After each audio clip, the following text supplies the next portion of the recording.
नमस्कार, आर पार देख रहे हैं आप और मैं हूं आपके साथ वर्षा। तो बिहार में लोकसभा चुनाव में नीतीश कुमार और चिराग पासवान के दम पर बीजेपी ने अच्छा प्रदर्शन किया। लोकसभा की 40 सीटों में से एनडीए को 30 और इंडिया को सिर्फ 9 सीट ही मिली।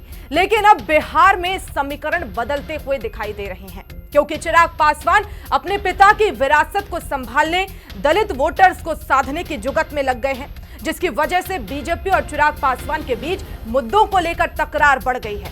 जैसे सीधी भर्ती का विरोध, जातिगत जनगणना कराने की मांग, SC/ST कोटे में कोटा का विरोध और भारत बंद का समर्थन करके बीजेपी की मुश्किलें बढ़ा चुके हैं।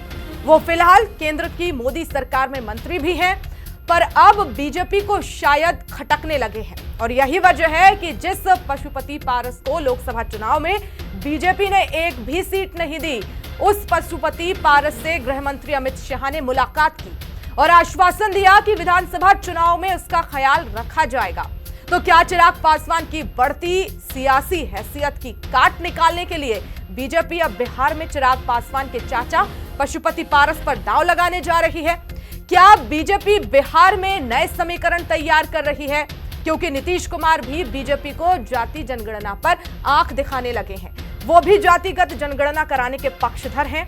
तो क्या बीजेपी अपने सियासी मुद्दों पर अपने सहयोगी दलों के साथ टकराव की स्थिति में आ गई है, या फिर बीजेपी के सहयोगी दलों को अपने वोट बैंक की चिंता सता रही है? ये तमाम सवाल अब खड़े हो रहे हैं और ऐसे में अब हिंदी खबर भी सवाल पूछ रहा है। बीजेपी के मुद्दों से बिहार में सहयोगी क्यों नाराज हैं? ये एक बड़ा सवाल है। मुद्दों पर टसल नीतीश चिराग का स्टैंड अलग। जी हां, मोदी के हनुमान, बिहार में बढ़ा रहे तापमान, चिराग का स्टैंड बदला, बीजेपी का प्लान बी बना, चाचा से बीजेपी का मोल भाव, चिराग पर कंट्रोल। तो ये तमाम सवाल अब हिंदी खबर भी उठा रहा है और इन्हीं पर हम जवाब लेने की कोशिश भी करेंगे।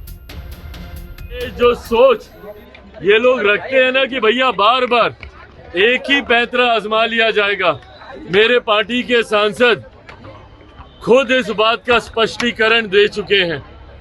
हर कार्यक्रम में मुझे राष्ट्रीय अध्यक्ष चुने जाने पर भी उन्हीं लोगों की सहमति थी। तो जो लोग सोचते हैं कि भैया इस तरीके की सोच या इस तरीके के र्यूमर्स को हवा देकर चिराग पासवान को डरा लिया जाएगा, ये कांच की हांडी बार बार नहीं चढ़ेगी। ये जो सोच है, जो मंशा है चिराग पासवान या लोक जनशक्ति पार्टी रामविलास के बढ़ते प्रभाव को इस तरीके के र्यूमर से डरा कर रोक लेने की, विपक्ष की ये सोच कभी धरातल पर नहीं उतरेगी। हमारी पार्टी के साथ जो उचित सम्मान नहीं मिला, इस पर भी हमने चर्चा की और उनके द्वारा आश्वासन मिला कि भविष्य में आने वाले समय में आपके पार्टी को और आपको उचित सम्मान दिया जाएगा। ये आपको जान के खुशी होगी कि कुछ ऐसा भी दल है बिहार में जिसका 5 गो सांसद जीता, लेकिन उसके सब पदाधिकारी भाग गए। और एक ऐसा भी हमारा दल है जो हमको एक भी सीट नहीं मिला, फिर भी आज मेरे साथ में पूरे बिहार के, चाहे स्टेट पदाधिकारी हो, जिला अध्यक्ष हो, सभी उसके अध्यक्ष इंटैक्ट मेरे साथ में है और पूरे देश के लोग मेरे साथ में हैं।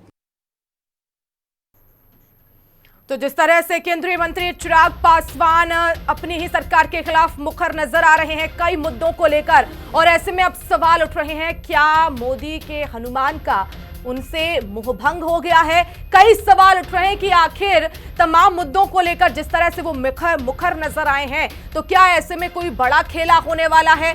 विपक्षी इसको लेकर पूरी तरह से हमलावर है और तमाम बयानबाजी भी यहां पर हो रही है। और हमारे साथ कई खास मेहमान भी जुड़ गए हैं, परिचय मैं उनसे करवा देती हूं। राकेश सिंह जी जुड़ गए हैं, भारतीय जनता पार्टी से प्रवक्ता हैं। निशांत मिश्रा जी जुड़ गए हैं मेरे साथ, LJP से प्रवक्ता, और RJD से आरजू खान जी जुड़ गए हैं। आप दोनों का बहुत बहुत स्वागत करती हूँ हिंदी खबर में। और शुरुआत निशांत मिश्रा जी आप ही से करूंगी, क्योंकि जिस तरह से तमाम मुद्दों को लेकर इस समय चिराग पासवान नजर आ रहे हैं मुखर, तो अब सवाल विपक्ष यही उठा रहा है कि क्या अब मोदी के हनुमान का उनसे मोह भंग हो गया है? क्या कोई बड़ा खेला होने वाला है? स्थिति क्या है, आप बता दीजिए सर। सबसे पहले तो वर्षा जी धन्यवाद आपको डिबेट में बुलाने के लिए। देखिए, इस तरह की कोई बात नहीं है। ये मीडिया के द्वारा और विपक्ष के द्वारा फैलाया गया प्रोपेगेंडा है और हमारी पार्टी में कहीं कुछ नहीं है। आप देखेंगे कि लगातार कुछ दिनों से कुछ खबर जो है आते रहा है कि चिराग जी के बारे में आ रहा है कि एनडीए के विपरीत बयान दे रहे हैं या सांसदों को लेकर आ रहा है। मैं इसको सिरे से खारिज करता हूं कि ऐसी कोई बात नहीं है। सब कुछ अच्छा है, सब ठीक चल रहा है। देखिए, इस बात को समझने की जरूरत है कि हम एनडीए के प्रमुख घटक दल हैं और प्रमुख घटक दल होने के नाते अगर हम अपने गठबंधन में एक सकारात्मक सोच रखते हैं, जनहित के मुद्दों को रखते हैं जिससे जनता को फायदा हो, तो क्या वो गलत होता है? बिल्कुल नहीं। हमारे नेता ने जो भी या हमारी पार्टी ने जो भी चीजें रखी हैं, जो भी बातें हुई है, वो सकारात्मक थी और आपने देखा कि इस पे प्रधानमंत्री जी खुद इस चीज को कितने जल्दी तरीके से इनिशिएटिव किया और इस चीज को किया है। तो ऐसा कोई चीज नहीं है, ये विपक्ष का काम ही है प्रोपेगेंडा फैलाना, लोगों को दिग्भ्रमित करना। ये सब चलने वाला नहीं है। सब समझदार है, जनता भी समझदार। ठीक है आरजू खान जी, किसी भी तरह की कोई नाराजगी नहीं है, सिर्फ जनता के मुद्दे उठा रहे हैं, लेकिन उसके बाद भी आरजेडी ये कह रही है कि अब तो ये तोड़ने का काम हो रहा है, ऑपरेशन लोटस अब बिहार में चलने वाला है। जब सब कुछ ठीक है तो इस तरह से बयानबाजी क्यों कर रहे हैं सर? देखिए, कहाँ कुछ ठीक है। अगर ठीक होता तो इतनी बयानबाजी होती ही नहीं। बिना किसी के घर में आग लगे तो धुआं उठता नहीं है। और ये जिस तरीके से कह रहे हैं, ये बताइए कि इनके जो चाचा हैं वो क्या कह रहे हैं, थोड़ा सा उनसे भी ये मिल ले और ये उनसे भी पूछ ले कि क्या वो एनडीए के हिस्सा है या नहीं है। और अगर वो एनडीए के हिस्सा है उसके बाद भी ये कह रहे हैं और ये कहते हैं चिराग पासवान जी की काट की जो है काट की हांडी बार बार नहीं चढ़ती है, तो उनको मैं ये याद दिलाना चाहता हूँ कि राजनीति में काट की हांडी बार बार चढ़ाई जाती है और चढ़ती ही रही है और ये हर पॉलिटिकल पार्टियों के साथ होता है। तो कम से कम जो है आप अतीत में जाइए, इतिहास को याद करिए और सफाई देने से आप बचिए।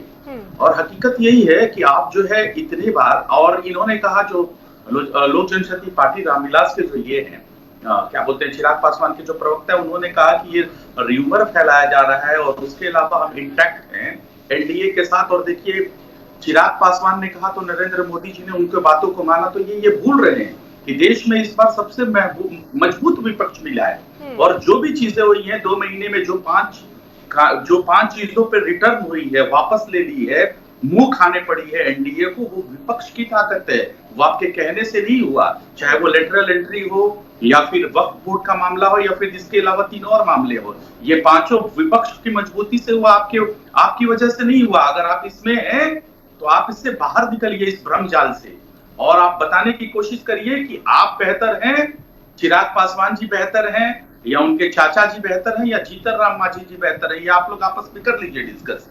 और जो चीजें हैं हम सत्ता को आईना दिखाएंगे और ये चीजें हुई हैं और राजनीति में ऐसी चीजें बार बार होती हैं, इसलिए मैं कह सकता हूं कि राजनीति में जो है कांट की हांडी जो है वो बार बार चढ़ती है। ठीक है, एक और खास मेहमान भी हमारे साथ जुड़ गए हैं, हिमराज राम जी जुड़ गए हैं, जेडीयू से प्रवक्ता हैं। सर, आपका बहुत बहुत स्वागत है और सवाल आपसे मेरा यही है, क्योंकि जिस तरह से मुलाकातें हुई हैं और दूसरी तरफ कई मुद्दों को लेकर मुखर नजर आए हैं चिराग पासवान, लेकिन यहाँ पर एलजेपी तो ये कहती हुई नजर आ रही है कि ठीक है, सब कुछ ठीक है, कोई नाराजगी नहीं, हम जनता के मुद्दे उठा रहे हैं। तो अब क्या माना जाए, क्या बिहार में वाकई में सब कुछ ठीक है, कोई दिक्कत नहीं है? बिहार में सब कुछ ठीक ठाक है, एनडीए भी ठीक ठाक है, कहीं किसी तरह की कोई लेकिन किंतु परंतु नहीं है। अगर लेकिन किंतु परंतु अगर कुछ सामने दिख रहा है तो विपक्षियों के दिमाग में दिख रहा है, क्योंकि विपक्षी के पास तो कोई काम है नहीं, बेरोजगार है, तो यही ऐसे ही कुछ कुछ निकाल करके बोलने का एक बहाना, मीडिया में आने का एक बहाना, सुर्खियों में आने का एक बहाना। बाकी एनडीए में मेरा सब कुछ ठीक ठाक है और हम मजबूती के साथ काम कर रहे हैं। डबल इंजन की सरकार है, बिहार में एनडीए की सरकार है, देश में दिल्ली में एनडीए की सरकार है और हमारी एनडीए की सरकार चाहे वो पटना से लेकर दिल्ली तक मजबूती के साथ जन सरोकार से जुड़े हुए मुद्दों पर काम कर रही है। ठीक है। और हिमराज जी, लेकिन मैं आपकी बात मान लेती हूँ कि सब कुछ ठीक है, लेकिन फिर उसके बाद कई मुद्दों को लेकर चिराग पासवान भी मुखर नजर आए। जातिगत जनगणना को लेकर नीतीश कुमार ने भी अपना रुख स्पष्ट कर दिया है। क्या आपको लग रहा है कि अगर इतना आपको भरोसा है, क्या मोदी सरकार कोई गलत फैसला लेगी? अगर आपको ठीक लग रहा है तो इन मुद्दों पर भी आपको साथ होना चाहिए। देखिए, सबसे बड़ी बात है कि हम एनडीए गठबंधन के घटक दल हैं, चाहे जनता दल यू हो या चिराग पासवान जी की पार्टी हो या जो भी पार्टी हो जो एनडीए के घटक दल हैं। सब पार्टी का अपना अपना एक संविधान है। सब पार्टी अपने अपने हिसाब से अपना काम करती है। एनडीए एक गठबंधन है और उस गठबंधन में कई विचारधाराओं वाली पार्टियों का एक जगह सामंजस्य है और हम कुछ मुद्दों के आधार पर गठबंधन कायम करके हम देश हित में काम करना चाहते हैं और काम कर रहे हैं। और कोई जरूरी नहीं है कि एक गठबंधन में जितनी पार्टियां शामिल है सब एक ही विचारधारा से ओतप्रोत हो, तो फिर अलग अलग पार्टियां होने का क्या मतलब है? तो पार्टियां अलग है, हम मुद्दों के आधार पर देश हित में गठबंधन के हिस्सा है। लेकिन जनगणना का, जातीय गणना के ऊपर जो सवाल उठ रहा है, जनता दल यू ने तो साफ साफ तौर पर जो किया है वो सबके सामने है। ठीक है। कांग्रेस पार्टी देश में पहली बार 1931 में जातीय गणना हुई। कांग्रेस पार्टी लंबे समय तक देश में शासन में रही। आज भले चिल्ला रही है कि हम जातीय गणना कराएंगे, हमारी सरकार होगी तो हम पूरे देश में जातीय गणना कराएंगे। तो मेरा सवाल है कि लंबे समय तक कांग्रेस देश में शासन में रही और कभी जातीय गणना के ऊपर कभी चर्चा तक नहीं किया। जातीय गणना कराने की बात तो दूर की रही। और आज के भी तारीख में जहां जहां कांग्रेस की सरकार है, जिन राज्यों में कांग्रेस पहले वहां जातीय गणना करके दिखा दे। अरे हमने तो करके बिहार में दिखाया है और सभी पार्टियों को विश्वास में लेके करके दिखाया है। आपने अकेले और जो सबसे बड़ी बात है, सुनिए धैर्य से सुनिए, पहले धैर्य से सुनिए, बीच में बोलने की आदत मत रखिए। आरजू खान जी, मैं आ रही हूँ, आप ही के पास आ रही हूँ मैं। तो जो विपक्ष की पार्टियां हैं, आप कितना भी अच्छा काम क्यों ना करें, उस पर सिर्फ उंगली उठाने का काम करती है। ठीक है, आरजू खान जी विपक्ष की भूमिका में नहीं है। आरजू खान जी, आपने सुना, जेडीयू को भी सुन लिया, एलजेपी को भी सुन लिया, और आप भी कुछ कहना चाह रहे थे। देखिए, सबसे बड़ी चीज है ना कि जनता दल यूनाइटेड जो है ना, वो इतिहास से कुछ सबक नहीं लेना चाहती है, जबकि इनको इतिहास से कुछ सबक लेना चाहिए, कुछ सीखना चाहिए। मान्यवर, मैं बोल रहा था तो आपने मुझे मना किया। मैं बोल रहा हूँ, आप खामोश हो जाइए। जब मैं बोल रहा हूँ तो आप खामोश हो जाइए। आप हमसे बड़े हैं उम्र में और आप अभी हमको नसीहत दे रहे थे। जब मैं बोलने लगा तो कम से कम आप तो खामोशी अख्तियार कर लीजिए और सुनिए। इतिहास से याद रखिए, इतिहास बहुत ज्यादा दिन का दूर नहीं है। और सीपी सिंह याद है आपको, किसने तोड़ा था उनको? आपके अजय आलोक को किसने तोड़ा था, आपको याद है? और चिराग पासवान उस वक्त भी हनुमान थे भारतीय जनता पार्टी के, और आपको हराने का कई चीजों को उन्होंने काम किया। उसके बाद भी आप कहते हैं कि हम इंटैक्ट हैं, हम अच्छे हैं। हम समझ सकते हैं। अरे लल्लन सिंह क्या आपके आदमी होंगे? आपको लगता है क्या? आपको लगता है? अगर आपके अंदर तो तमाम दरारें हैं जो साफ दिख रही है, इसकी वजह से तो आप चर्चा के केंद्र बने हुए हैं। लेकिन आपकी मजबूरी है, आपको टीवी पे आना है और आके अपनी सफाई देनी है कि हम बहुत इंटैक्ट हैं। अरे इंटैक्ट रहते तो इतना जल्दी जल्दी ऐसे थोड़ी होता। अभी आपने पूरे बिहार प्रदेश का सिस्टम चेंज कर दिया है। एक हफ्ता पहले 150 लोगों को आपने बेरोजगार कर दिया है। किस डर से किया आपने, ये भी थोड़ा सा बता दीजिए टीवी पे। किसके डर से आपने किया? सारे प्रकोष्ठ के लोग बदल गए, सारे प्रवक्ता पैनल्स बदल गए आपके। आप बताइए, एक हफ्ते में 150 आदमियों को आपने, जनता दल यूनाइटेड ने जो है उनको बर्बाद ये कर दिया, रोड पे लाके खड़ा कर दिया। तो आखिर किस चीज से डर रहे हैं आप? उसके बाद भी कहते हैं इतिहास से सबक नहीं लेते हैं। इसीलिए साहब हम कहते हैं इतिहास पढ़िए और अतीत में जाइए, थोड़ा सा नींद आंखों को बंद करके सोचिए कि आपके साथ क्या क्या हुआ है। संभावनाएं हमेशा बनी रहती हैं। आपको क्या मेरे साथ जुड़ गए हैं मैं लौटूंगी आपके पास। राकेश सिंह जी जुड़ गए हैं भारतीय जनता पार्टी से प्रवक्ता। बहुत बहुत स्वागत है राकेश सिंह जी आपका। आरजू खान जी रुक जाइए जी। राकेश सिंह जी, क्योंकि जिस तरह से चिराग पासवान कई मुद्दों को लेकर मुखर नजर आ रहे हैं, पार्टी ये कह रही है हालांकि कि सब कुछ ठीक है, लेकिन विपक्ष ये कह रहा है कि अब बिहार में ऑपरेशन लोटस चलेगा और एलजेपी आर को तोड़ने की काम अब जो है वो बीजेपी यहां पर कर रही है। जेडीयू का ये कहना है, माफ कीजिएगा आरजेडी का ये कहना है। देखिए, एनडीए पूरा एकजुट है, एकजुट है और देश में नरेंद्र मोदी और बिहार। सर आपकी आवाज नहीं मिल पा रही मुझे जी। आवाज नहीं मिल रही? नहीं, आवाज नहीं आ रही है। ठीक है आरजू खान जी, मैंने आपको रोक दिया था बीच में जी। अब देखिए, भारतीय जनता पार्टी भी वही कहेगी, जबकि लोक जनशक्ति पार्टी को तोड़ने वाले यही थे और आके आज बहुत बड़ी सफाई कहेंगे कि हम इंटैक्ट हैं। और इनके अंदर इतनी दरारें हैं, 5 बिल वापस ले लिए और बोलते हैं कि हम इंटैक्ट हैं। किस डर से वापस लिए? वक्फ बोर्ड का मामला जेपीसी में क्यों डलवाया और राष्ट्रीय जनता दल को किस डर की वजह से राष्ट्रीय जनता दल का एक भी मेंबर ऑफ पार्लियामेंट उस जेपीसी कमेटी में नहीं रखा आपने? और ये जो जनता दल यूनाइटेड की जो भाई साहब जो कह रहे थे, सारे ऐतिहासिक काम आप बिना महागठबंधन के नहीं किए हैं। आप सुन लीजिए, बिना महागठबंधन के आपने एक भी ऐतिहासिक काम नहीं हुआ, चाहे वो जातीय जनगणना का हो या फिर नियुक्ति पत्र बांटने की हो या फिर वो आरक्षण बढ़ाने की बात हो या फिर मेडल लाओ, नौकरी पाओ वाला मामला हो। ये सारी चीजें जो है आपने महागठबंधन की सरकार में की है। तो कम से कम इतना ख्याल रखिए कि आप 18 साल एनडीए के सहयोगी रहे, आपने कुछ नहीं किया। जब भी महागठबंधन के साथ में आपने क्या राज्य की जनता से छुपा हुआ नहीं है, इसीलिए लीपापोती कर रहे हैं। ठीक है, एक रिएक्शन ले लेती हूँ मैं राकेश सिंह जी से भी। इसीलिए लीपापोती कर रहे हैं ना। 15 साल में रुक जाइए हिमराज जी और आरजू खान जी, मैं एक रिएक्शन ले लेती हूँ। राकेश सिंह जी, आपने सवाल सुना था मेरा?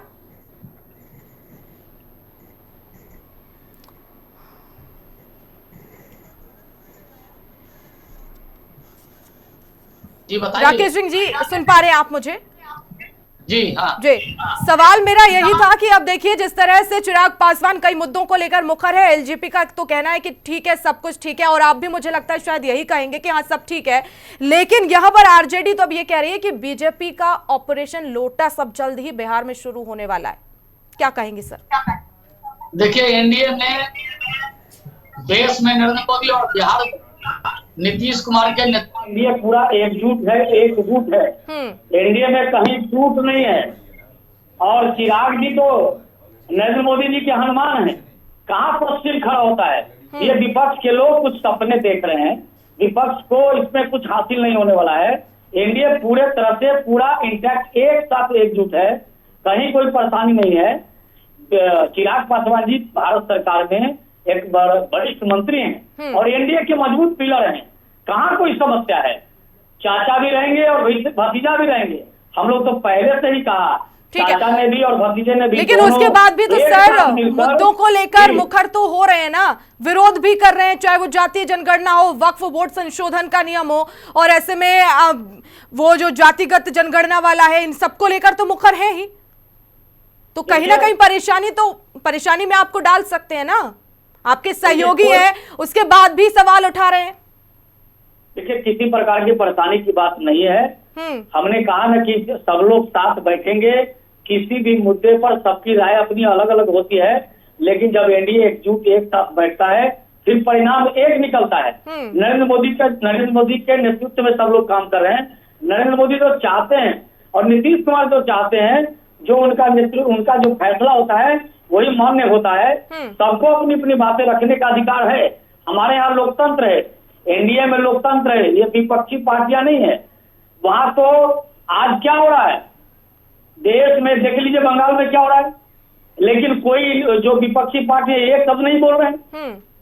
लेकिन उत्तर प्रदेश बंद करने की बात कर रहे हैं। हम तो कहना चाहते हैं कि भाई बंगाल के बारे में तो थोड़ा बोलिए, बंगाल में क्या हो रहा है, जहां बंगाल में महिला मुख्यमंत्री हो, तीसरी बार शपथ लिया हो और वहां महिलाओं के साथ इस प्रकार की घटना हो रही है, कोई बोल नहीं रहा है, सबके मुंह बंद है। वो कहां गए टुकड़े गैंग वाले, जो सील वापस करते थे वो सब लोग कहाँ चले गए? सबकी गलती क्यों बन रही है? हमारी तरफ सब लोग देख रहे हैं, पारस जी, नीतीश कुमार जी, भारतीय जनता पार्टी, उपेंद्र सभी लोग साथ है, एकजुट है, एकजुट है।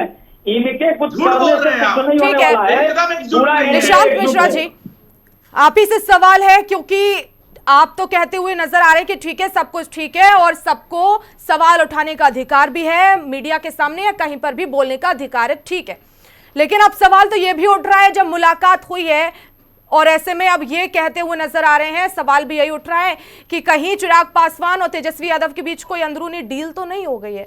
आप ही बता दीजिए, कहीं ऐसा तो नहीं है? सर देखिए, कहीं कोई डील का मामला नहीं है और डील निशांत मिश्रा जी से सवाल है मेरा, निशांत मिश्रा जी से। वर्षा जी, मैंने फिर कहा और मैं फिर कह रहा हूं कि ये सारा प्रोपेगेंडा फैलाया जा रहा है विपक्ष के द्वारा, और ये लोग कोशिश में है कि किस तरह से प्रोपेगेंडा फैलाए और एनडीए में दरार पैदा करे, लेकिन ये सब कुछ चलने वाला है ही नहीं। अभी हमारे बीजेपी के प्रवक्ता भाई राकेश भाई ने भी कहा है कि आदरणीय चिराग पासवान जी और हमारी पार्टी बहुत मजबूत साथी है एनडीए की, और भारत सरकार में वो कैबिनेट मंत्री हैं। और जहां तक बात इन सब प्रोपेगेंडा का हो रहा है, तो ये एक साजिशन है जो लोगों को दिग्भ्रमित करने के लिए किया जा रहा है, लेकिन हम लोग इन सब चीजों से कहीं दूर हैं। हमारा ध्यान एक ही तरफ है, आदरणीय प्रधानमंत्री जी ने जो सोच रखा है विकसित भारत का, उसको किस तरीके से पूरा करना है, और जब भारत के 100 साल आजादी के होंगे तो उस वक्त हमारा इंडिया भारत कैसा होगा, उस चीज के लिए, विजन के लिए हम लोग काम कर रहे हैं। तो ये सब कहीं कुछ नहीं है, सारा ये सब बेबुनियाद बातें हैं, इस पे ध्यान देने का बात ही नहीं है। चलिए ठीक है, वो तो समय बताएगा। आरजू खान जी, सब कुछ तो ठीक है, आप बेवजह मुद्दों को तूल दे रहे हैं। हम तूल थोड़ी दे रहे हैं, हम तो इनको आईना दिखा रहे हैं, इनको इतिहास बता रहे हैं। अगर इनको इतिहास से सबक नहीं लेना है तो अलग बात है। ये काट की हाड़ी राजनीति में बार बार चढ़ती है, वही तो मैं बता रहा थी। और ये बंगाल की सेलेक्टिव पॉइंट पे जो राजनीति करते हैं भारतीय जनता पार्टी वाले लोग, 1.5 साल से मणिपुर में क्या हो रहा है इनको नजर नहीं आता है क्या? ये महिलाओं की बात करते हैं, प्रज्वल रवन्ना को इटली भेजने वाले लोग, ये उस पे क्यों नहीं बोलते हैं?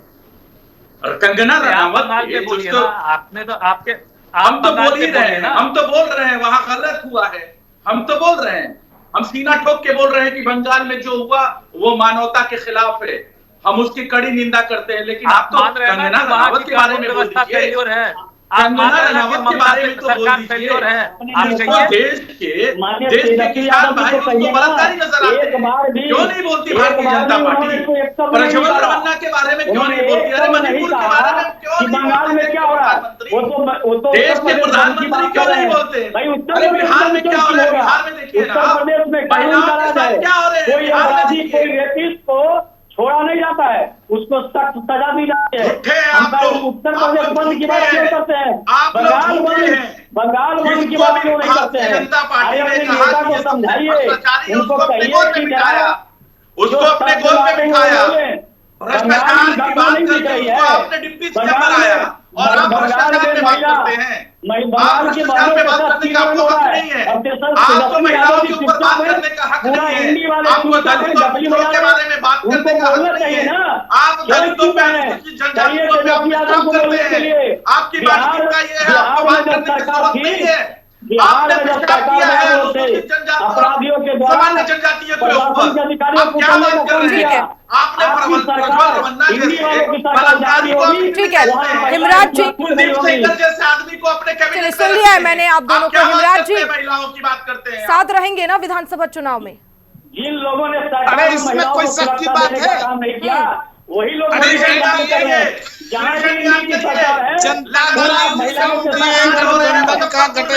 मजबूत घटक दल है। ठीक है, ठीक है, साथ मिलकर लड़ेंगे, मजबूत साथ लड़ेंगे, और बिहार के विकास के लिए, देश के विकास के लिए हम लोग एकजुट हैं और एकजुट रहेंगे। चलिए ठीक है, बहुत बहुत धन्यवाद आप सभी मेहमान मेरे साथ जुड़े। मेरे पास समय सिर्फ इतना ही था। और देखिए जिस तरह से बिहार में अब क्या बड़ा खेला होने वाला है, ये एक बड़ा सवाल है, क्योंकि चिराग पासवान मुखर नजर आ रहे हैं, लेकिन पार्टी तो ये कह रही कि सब कुछ ठीक है, सबको बोलने का अधिकार है। बीजेपी भी ये कहती हुई नजर आ रही, लेकिन सवाल यही कि क्या वाकई सब कुछ ठीक है या कोई बड़ा खेला होने वाला है? आने वाला समय बताएगा। फिलहाल मेरे साथ चर्चा में इतना ही। आप देखते रहिए हिंदी खबर।